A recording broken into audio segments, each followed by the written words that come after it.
नमस्कार दोस्तों। BEd third semester में हम लोग 3 वीडियो देख चुके हैं निर्देशन के बारे में।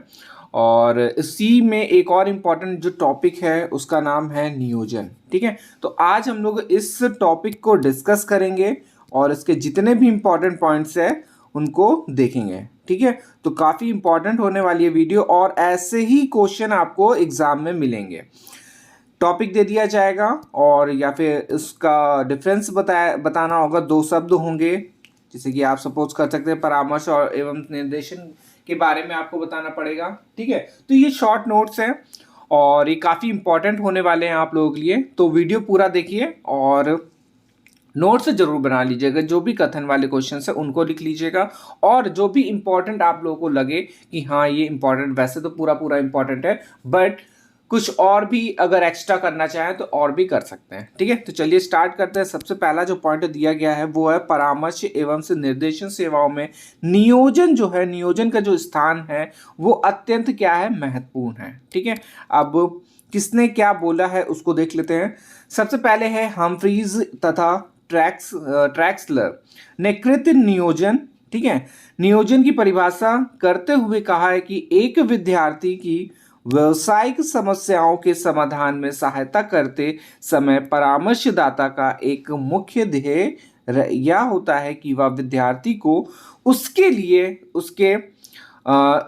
लिए सबसे उपयुक्त कृत्य में प्रवेश में सहायता करें। ठीक है, यह सहायता समानता नियोजन से अथवा विशिष्ट रूप से कृत्य नियोजन के नाम से पुकारी जाती है। ठीक है, तो कुल मिला के आप लोग समझ में आता है, जो भी परामर्शदाता है, जो भी आपको परामर्श दे रहा है वो क्या है, विद्यार्थी को उसके सबसे जो उपयुक्त कृत्य में प्रवेश करने में सहायता करे। मतलब कि जो भी उसका मुख्य मान सकते हैं उद्देश्य है उस पर जाने में सहायता करें।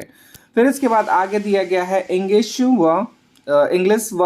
ने के अनुसार समानता नियोजन शब्द जो है एक श्रमिक को इसके लिए सबसे उपयुक्त प्रदान करने से लिया जाता है। ठीक है, छोटी डेफिनेशन है और जल्दी से जल्दी याद हो जाएगी, तो ये वाली डेफिनेशन आप लोग जरूर याद रखिएगा। आगे नियोजन को स्पष्ट करते हुए उन्होंने लिखा है कि उपयुक्तता में कृत्य के अनुरूप व्यक्ति की योग्यता एवं से व्यक्ति को संतोष सम्मिलित है। इस प्रकार नियोजन की 2 जो महत्वपूर्ण बातें हैं उनको देखते हैं। सबसे पहले दिया गया कृत्य के लिए उपयुक्तता तथा व्यक्ति को संतोष। ठीक है, तो ये 2 इंपॉर्टेंट जो पॉइंट्स हैं उनको ध्यान रखिएगा। फिर नेक्स्ट है नियोजन के प्रकार। ठीक है, तो नियोजन के कितने प्रकार हैं? नियोजन के 2 प्रकार है। कौन सा है? एक हो गया शैक्षिक और एक हो गया कृत्य नियोजन। ठीक है, तो ये इंपॉर्टेंट है।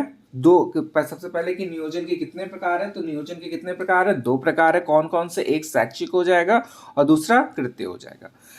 फिर इसके बाद दिया गया है छात्रों के व्यवसायिक उद्देश्यों को ध्यान में रखते हुए शैक्षिक नियोजन जो है, शैक्षिक नियोजन की व्यवस्था की जाती है और कृत्य नियोजन प्रदान करते समय व्यक्ति की शैक्षिक पृष्ठभूमि एवं उसके अनुभव को ध्यान में रखा जाता है।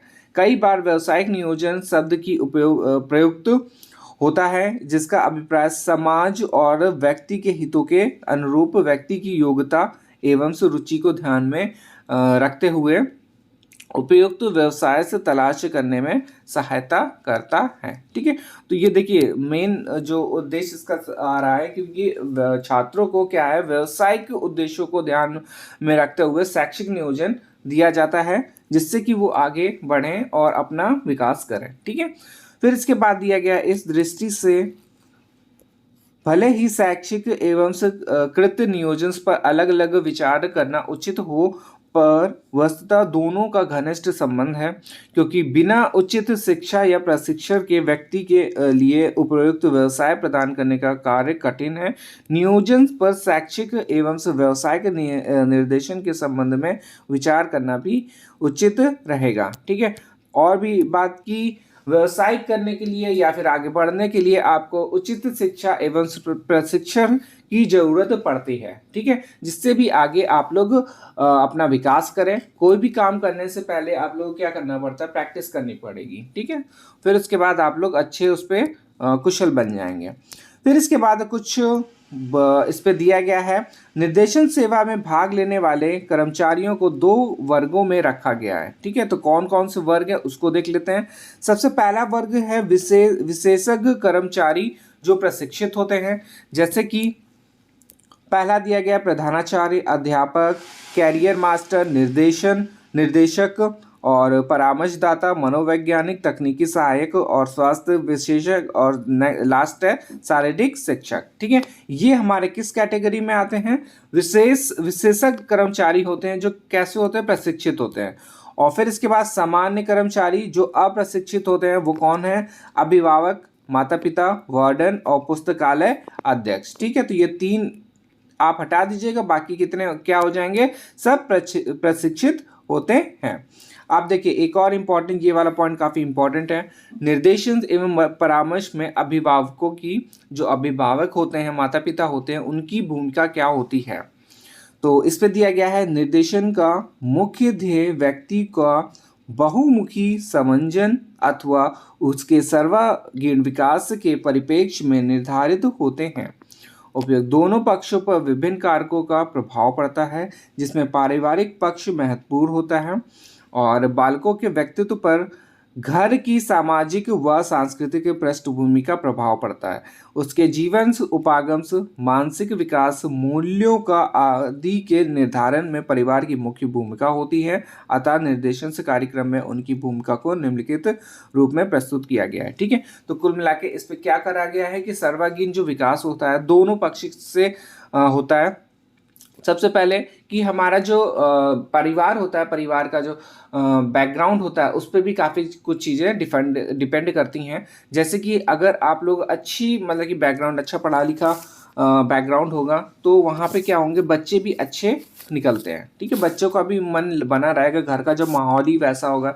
जैसे कि माहौल के ऊपर देख सकते हैं कि हम लोग के ज़्यादातर में क्या होता है कि हिंदी चलती है, हिंदी हम लोग बोलते हैं। और जो पढ़े लिखे या अच्छे ऑफिसर वगैरह होते हैं, तो उनमें क्या है, घर से पहले बचपन से ही बच्चों को क्या है, इंग्लिश में ही बोलने की आदत डाल देते हैं। ठीक है, तो उन लोग क्या है, कुछ फ्रिक्वेंट, मतलब कि वैसे जब वो बड़े होते हैं तो अच्छे खासा, मतलब कि उनको इंग्लिश आने लगती है। और कंपेयर करेंगे हम लोग से, तो क्या हो जाता है कि हम लोग में क्या होता है कि हिंदी चलती है, हिंदी नॉर्मली बोला जाता है वगैरह वगैरह, और सिर्फ स्कूल में ही इंग्लिश का प्रयोग ज़्यादातर करते हैं।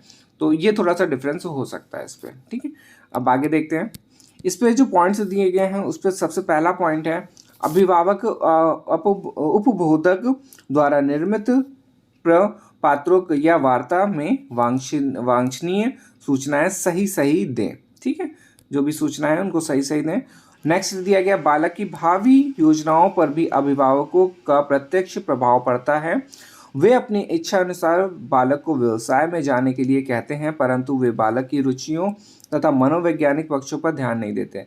वे अपने महत्वाकांक्षाओं की पूर्ति द्वारा बालक करते हुए देखना चाहते हैं, परंतु अभिभावक को अपने बालक से संबंधित जानकारी विद्यालय से प्राप्त करनी चाहिए। ठीक है, अब ज़्यादातर क्या है, बच्चा छोटे में ही बोल दिया जाता है कि इसको मैं डॉक्टर बनाऊंगा, इसको मैं इंजीनियर बनाऊंगा, इसको मैं क्या IAS बनाऊंगा, बट बच्चा क्या बनना चाहता है ये उस पर ध्यान नहीं देते हैं। ठीक है, फिर इस पे दिया गया है विद्यार्थी की शैक्षिक व्यावसायिक योजनाएं समस्त सूचनाओं के परिप्रेक्ष्य में बनानी चाहिए।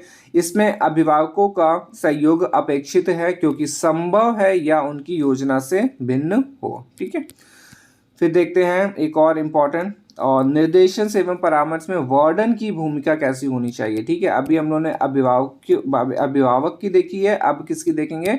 वार्डन की देखेंगे। वर्तमान में अनेक विद्यार्थी छात्रावासों में रहते हैं। इन विद्यार्थियों की समस्याएं विद्यार्थियों से भिन्न हो जाती है। छात्रावास में अधीक्षक पद पर नियुक्त सामान्यतः शिक्षित व्यक्ति की होती है, और कहीं कहीं विद्यालय के ही किसी शिक्षक को यह उत्तरदायित्व सौंप दिया जाता है। निर्देशन की दृष्टि से वार्डन की भूमिका इस प्रकार होनी चाहिए।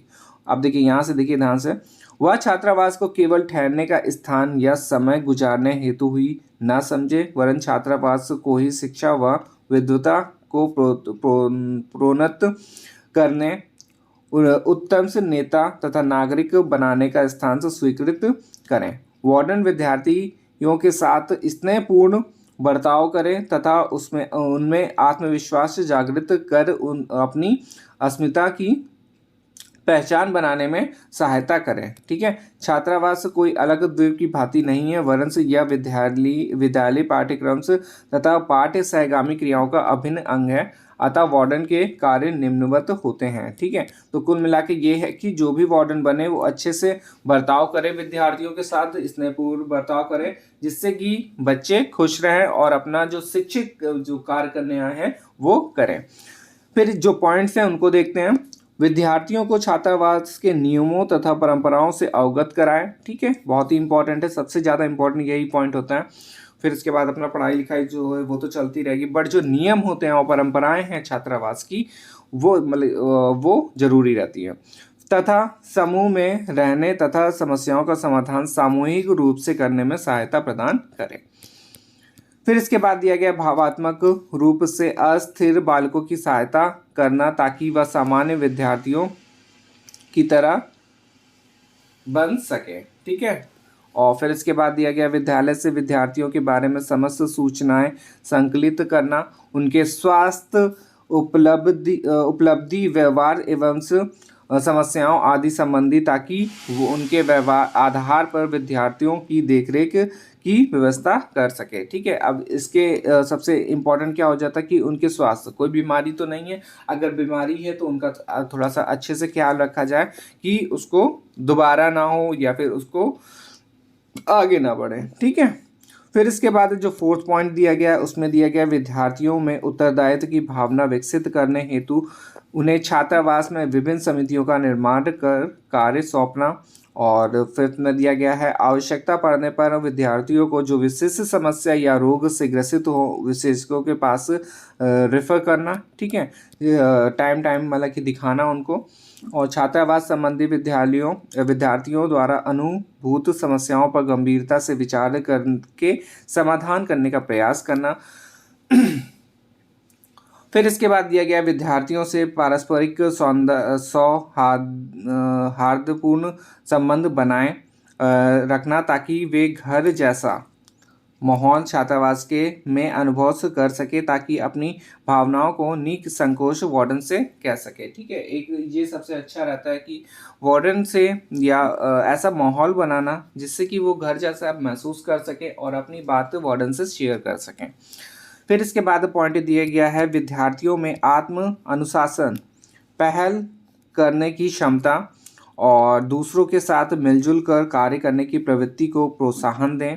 ठीक है, और लड़ाई मेन है यहाँ पे अपना क्या है, दोस्ती बनाएं, अच्छे से रहें, क्योंकि ज़्यादातर होता है कि ग्रुप मतलब कि बन जाता है और लड़ाई झगड़े होने लगते हैं, बट ये नहीं होना चाहिए। ठीक है, अपना मेलजोल करके रहें, जितने दिन रहने आए हैं पढ़ाई लिखाई करें जो भी है। ठीक है, छात्रावास में अनेक कार्यक्रमों का आयोजन से करना तथा सांस्कृतिक कार्यक्रम से छात्रावास रात्रि मनाना, विशेष दिवस मनाना, ये भी इम्पोर्टेंट है।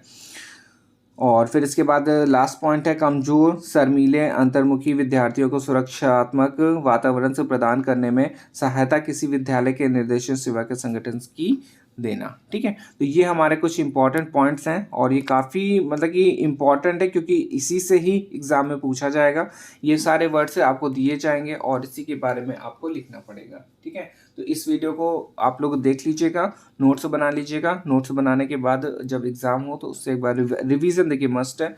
रिवीजन के बाद आप लोग को देखिएगा काफ़ी मतलब कि हेल्प मिलेगी इस वीडियो से। ठीक है, तो नेक्स्ट वीडियो में हम लोग और इम्पॉर्टेंट क्वेश्चंस को डिस्कस करेंगे। ठीक है, धन्यवाद।